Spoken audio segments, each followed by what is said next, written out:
Q94, the Ozarks Classic Rock Station. Hey, I'm Gary Lee, and again, with me, head coach of the Missouri State West Plains Grizzlies, Chris Popp. Hey, Coach, what's up? How you doing? I'm good, man. Good. It's not quite basketball season. Not quite. Not quite. But it's all about the off season, isn't it? Yeah, well, at this point, it's all about getting the team assembled and getting everybody into school and settled. Well, I mean, you're kind of in a unique situation. We'll get to that here in just a little bit. But a little bit about you. From Kansas. Right, Wichita, Kansas. Finished up there and coached in the area for quite a while. I've been at Arkansas Fort Smith the past 5 years. Right. So, have you always been at the collegiate level coaching, or? My first 3 years were at the high school level before I made that change. And so I've been very, very fortunate with the programs I've been in. Great programs, a lot of success, and yeah. So what's been to this point of your career? What would you say has been the highest achievement? Oh shoot. I guess that all depends on how you look at things. I've been to the national tournament and with multiple teams. We've been ranked everywhere we've been, and all those things. But I think it's the teams that overachieve that get you excited. We won the conference a couple years ago and had started off rough and had to make a push from behind, and that's fun. That's great. It's fun and it's a great feeling. Especially from the bench side when you can kind of see it brewing. Mm-hmm. You probably as a coach you always got to have some ammo to fire at them, but you can kind of see it building. And it's like, all right, we're starting to get a little momentum here. The players start to feel it. The players start to buy into it. They start to trust one another, and then this beautiful thing blossoms. Yeah. That's awesome. You nailed it. Yeah. That's awesome. Love that kind of stuff. So, philosophy-wise, as far as coaching, is it a lot of coaches really, defense. Defense, offense. Mm-hmm. I mean, it's all fun. It is fun to score points. Oh yeah, it's fun. That's what people want to see. No question. That's what kids want to do. Well, that's and a lot of people say it's defenses that wins championships. Yeah. Well, but you still got to score. It's not a false statement. Most of practice will be focused on the defensive end. Most of the team aspect will be focused on the defensive end. But that's not because we're not going to be offensively focused. It's we're going to play fast. We're going to be aggressive offensively, more solid defensively, but offensively we're going to get out and go. Made, missed, we're gone. But run, jump, and scream. Well, it ain't holler, it's scream. A little bit of that, yeah. Well, now taking over the Missouri State Grizzlies here in West Plains. Pretty good history is here for the Grizzlies. Yeah, there's great tradition here. Yeah, and what that means is that what that has shown is that there's a lot of support. There are a lot of the people around here love basketball, and so I think if we can get the group out there that will perform the way they need to perform, I'm looking forward to the results. So now of course we got to put a team together. Sure. And you don't have a whole lot of time to put a team together. So, are there some really good opportunities out there? Sure. You're searching, I'm sure, high and low, but are there some really cool opportunities for some kids? Oh yeah. It's not too late.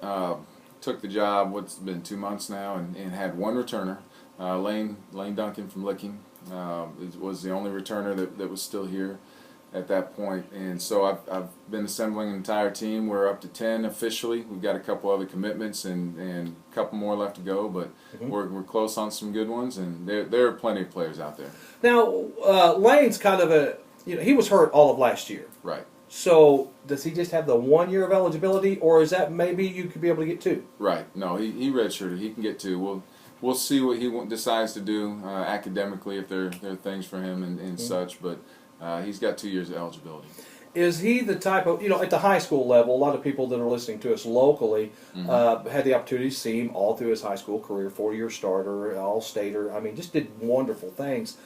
Is he, is he a piece that you can really build around, or is he more of just one of those players that you love to have? Yeah, I would say that, and not in any sense other than to say he's a tough young man, a good young man. He's driven. He listens. He, he's very coachable. I've been very impressed with him as a person, and that kind of thing.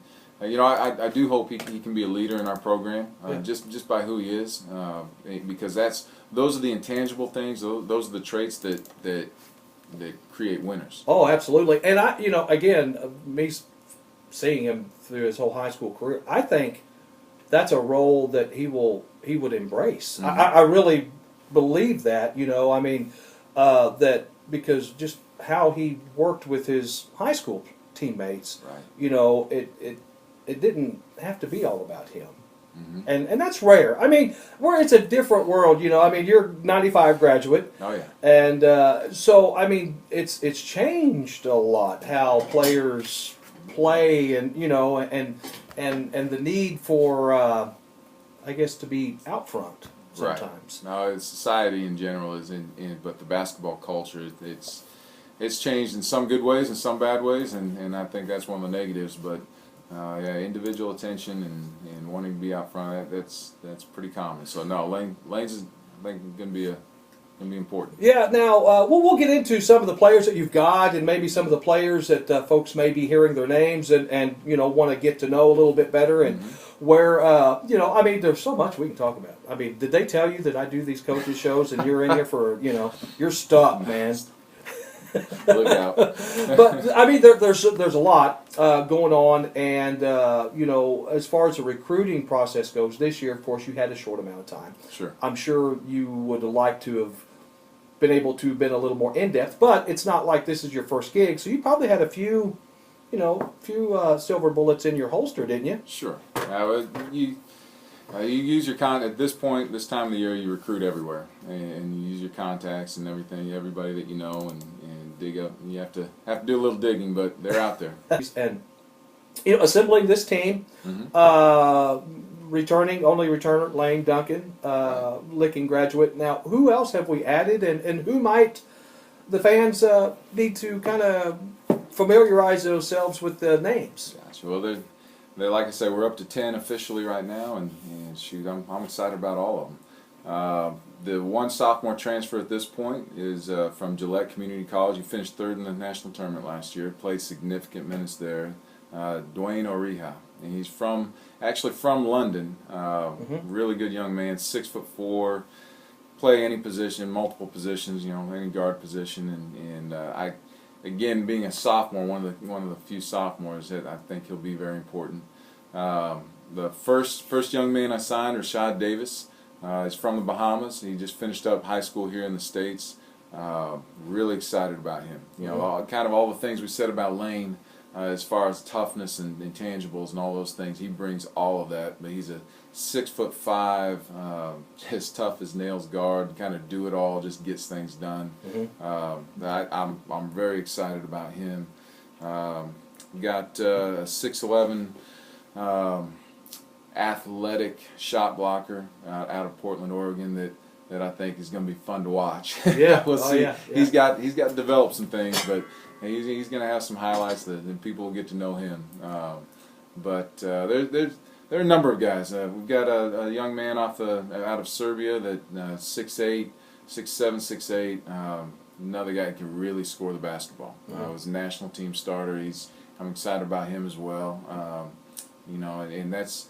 It's a really good mix. I've got some scores, I've got some athleticism, and then, like I said, the number one thing for me, I want winners. I want guys that are tough, that find a way to get things done, and will buy in and all those things. So yeah, all the old cliches. Oh, you know what? They're cliches for a reason, right? That's right. Yep. Well, the season will be here, and so to as a new coach. Wanting to, it's almost like it's a rebirth, sure, of a program, in a sense. So, what plans do you have to be, maybe community minded? Are you going to try and get some of the players out to where they're more accessible for, stuff? I think those things are huge, and it's two-sided. When we'll do a reading program, we'll go out to schools, for example. Kids light up. I mean, it's amazing how they look at our guys and how they connect and all those things. But I think it's just as important for the guys. I think getting them out in the community, in front of people, they have to speak to people, they have to do this, do that, interact. I think it's big for their development as well. So it's something that I put a lot of time into and a lot of effort into. Get them in the community and get them out there, and I think it's very important. Well, yeah, and it gets the community somewhat in touch with the program and the players, and in turn, man, there's nothing like. There is, I mean, for anyone that's ever played any sports, when you're out there and the gym's full or the stands are full, and you know they're there for you. Right. The majority of them, right. You know they're there for you. I mean, that's an adrenaline boost that you can't. There's only one place you can get it, and that's when it's game time. Yeah. That's it. Yeah. I mean, there's nothing like it at all. I mean, it would relate to music. You perform, you get up on stage, and you get all that energy from the crowd, and it's great crowds, great environment, those things, and that's something I've heard we've had in the past. I'm excited, and hopefully we have that again. And but it's a process too. It's a process. It is a process, and Of course, I'm a Tom Izzo fan. Me too. I'm a huge Tom Izzo fan. And one of his seminars, he was asked about, what was the most fun he had building his program. Mm-hmm. I mean, a lot of people don't give Michigan State credit, but no, shoot. I love him. I love his philosophy and how he goes about it. He said he had the most fun building. Absolutely, no question. To where it was not about him. It's not about his players. It's about the program. Mm-hmm. And he said it was so much fun, and he's still building. He's like, right. I'm building a skyscraper, and we've got like 3 stories right now. Yeah. And but I mean, do you kind of have that same sense that that's where a lot of the fun is? Oh yeah, absolutely. You're putting things together, and you're building, you're creating, molding. Molding. I mean, that is the fun. When obviously game time and all that is fun, but it's the daily process. Yeah. It's the daily process and being around the guys and working with them and trying to figure out ways to make things happen and come together. Yeah. Yeah. X's and O's kind of, in a sense, take care of itself. A little bit. I mean, there's tweaking, and there's coaching always, but it's a lot of fun. Sports is such a great experience for adults, for children, and I mean, get your kids involved. And one way to do that is, I'm sure you're probably going to, it's your first year, but camps, so you're going to probably do things, try to get intertwined with the kids, but get them involved, take them to the games, and let them see these guys get out there and perform and do their thing. I'm looking forward to it. I'm ready. Can we have a game tomorrow? Scrimmage. All right, hey, appreciate you, and we need to do this more. We need to maybe a bi-weekly update. Pop in, play some tunes, give us an update what's going on and stuff like that. Sure, Be sounds cool. great. All right, back to the music. Q94.